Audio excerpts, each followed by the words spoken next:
in most cases. But if you don't thoroughly cook, for instance, our duck chicken cacciatore here, if I didn't cook this thoroughly all the way through, we could possibly expose ourselves to salmonella eating raw chicken.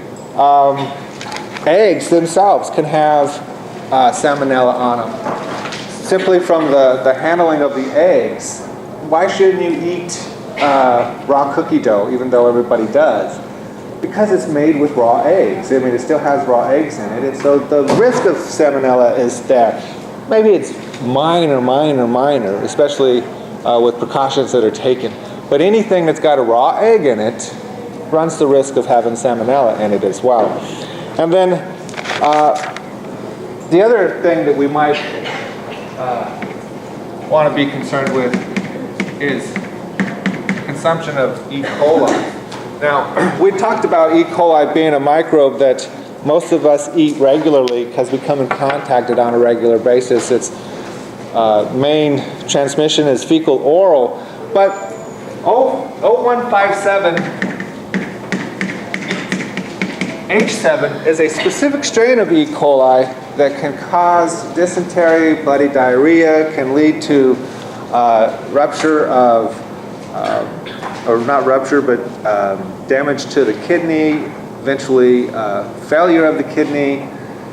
So it can be a fatal microbe. It causes death in children. There was an outbreak in the 90s, I believe, in Seattle from a Burger King that caused the death of several young children. Again, a lot of times it comes from the handler or the processing. And where do you find it generally? It's going to be in ground beef. You don't want to eat raw beef, raw ground beef. You can eat raw steak. And here's why. You take your steak and you put it on the flame, and you cook this side here, and then you flip it over and you cook the other side. You can have the interior of the steak raw and be fine because there's no bacteria there. You haven't exposed any bacteria. All the bacteria is on the surface of the meat here, and you've cooked that meat on the surface, so you've killed all those bacteria. But then if you're making hamburger meat, you take that hamburger meat and you grind it up, right? Hamburger meat is ground. So bacteria that's on the surface gets ground into the meat. And then there's no way of getting rid of the bacteria unless you cook the meat thoroughly. So hamburger meat, raw hamburger meat, unless it's cooked thoroughly, runs the risk of contaminating you or giving you a E. coli infection.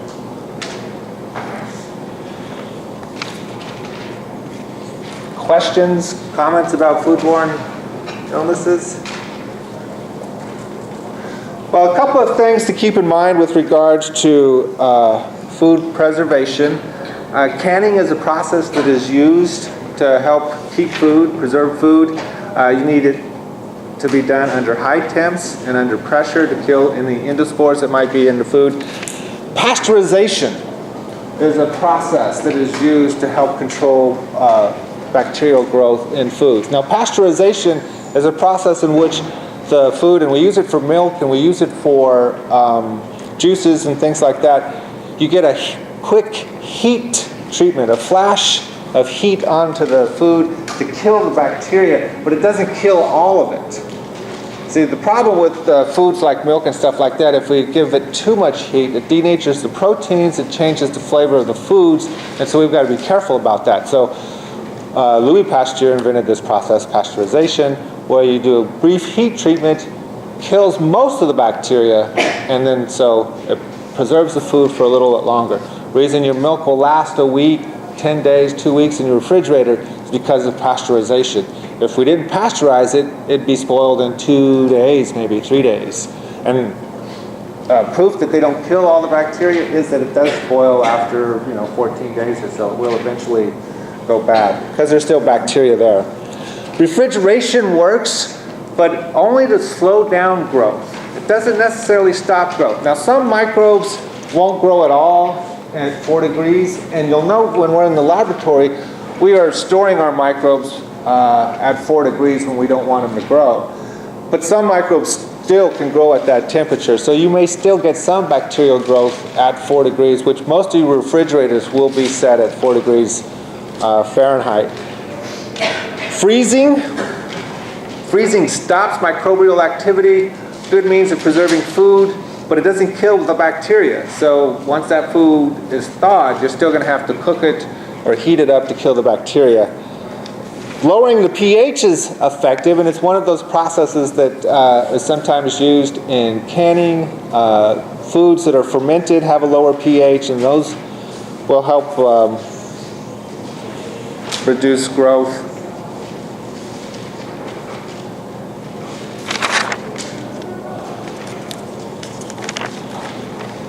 You know, the one thing I failed to mention with regards to Clostridium botulinum, you probably already know this, it's used for Botox. The toxin that they use for Botox comes from this particular microbe. And what it does is it really essentially causes your muscles to go into, what is that, tetanus? Where they're tight. You don't have any wrinkles or anything like that.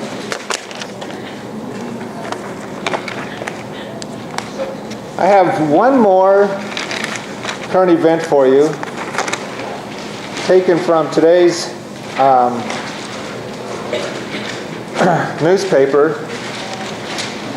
In the action line segment, it says there are dangerous, they are talking about these bags here, these reusable grocery bags. They are dangerous unless washed regularly. Sure, I have washed my reusable bag, let me see, 0 times. The study shows that I am up there with the majority of shoppers. The joint study assessment of potential for cross-contamination of food products by reusable shopping bags was released in 2010 by researchers from the University of Arizona. They concluded that most foodborne illnesses are believed to originate in the home. Reuse of bags creates an opportunity for cross-contamination of food. The purpose of this study was to assess the potential for cross-contamination of food products from reusable bags used to carry groceries. Reusable bags were collected at random from consumers as they entered grocery stores in California and Arizona. In interviews, they were found out that the reusable bags were seldom washed and often used for multiple purposes. Large numbers of bacteria were found in almost all bags, and coliform bacteria was found in half of the bags. E. coli were identified in 12% of bags, and a wide range of enteric bacteria, including several opportunistic pathogens. When meat juices were added to the bags and stored in the trunks of cars for 2 hours, the number of bacteria increased tenfold, indicating the potential for bacteria growth in the bags. Conclusions: consumers almost never wash reusable bags. Large numbers of bacteria were found in every reusable bag, but none in new bags or plastic bags. Coliform bacteria, including E. coli, were found in half of the bags tested. Bacteria were capable of growth when stored in the trunks, and a potential significant risk of bacterial cross-contamination exists from using reusable bags to carry groceries. So there's this big push to use reusable bags, because we don't want to fill up our landfills with plastic bags. San Francisco and I think San Jose maybe just passed laws outlawing plastic bags, forcing everybody to go into these now reusable bags. I've got them all over my house. They just litter my house. I'm tired of them, actually. But they are a source for bacterial contamination, because I never wash these things. Does that look like it's been washed? No, it's not been washed. So just a warning for you, if you're using those reusable bags like this, that you might want to wash them on a regular basis to get rid of the bacteria. This is the San Jose Mercury News.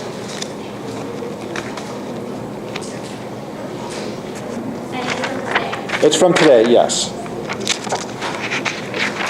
And what was the title of it? It's actually, it's the Action Line Dennis Rockstro, and its reusable bags are magnets for bacterial contaminants.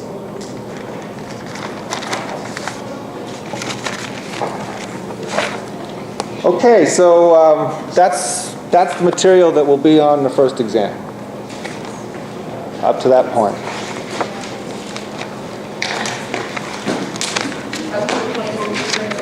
What's that? The new current event won't be on the exam, is that what you're saying, or it will be? It will be. Everything up to right there is what will be on the exam. Okay? So, how do you want to do this review session? Want to start from the beginning? Do you have any specific questions?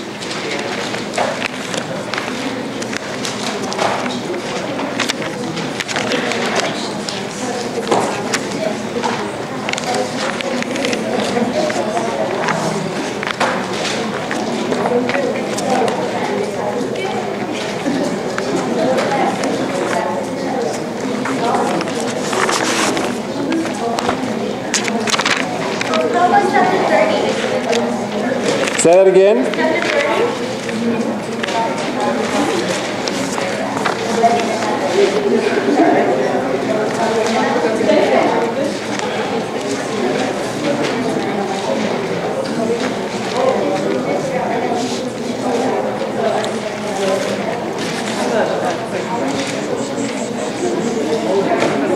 So why don't we just start from the beginning, and then you can, and I'll get to chapter 30, but you can interrupt me with clarification if you need clarification. Understand, you're responsible for everything I've talked about in class. The stuff that's in the book that I haven't discussed, I won't test you on. You're only responsible for the stuff that I've talked about in class or put up on the board. Does that include lab? No, there'll be no lab material on this, just lecture material. Although there's some crossover, obviously, because we've been looking at the same microbes in lab as we have here, which should help with the study material, actually. So when we started, we introduced the class talking about the vital activities of bacteria, the things that they do that really are allowing for other life to be on the planet. Nitrogen fixation, the fact that they replenish oxygen, a lot of oxygen replenishing going on, and the decomposing or the breakdown of materials, specifically cellulose. Those three things really are what allow for the rest of us to be here and to live and to do our thing. We also remember that this was when we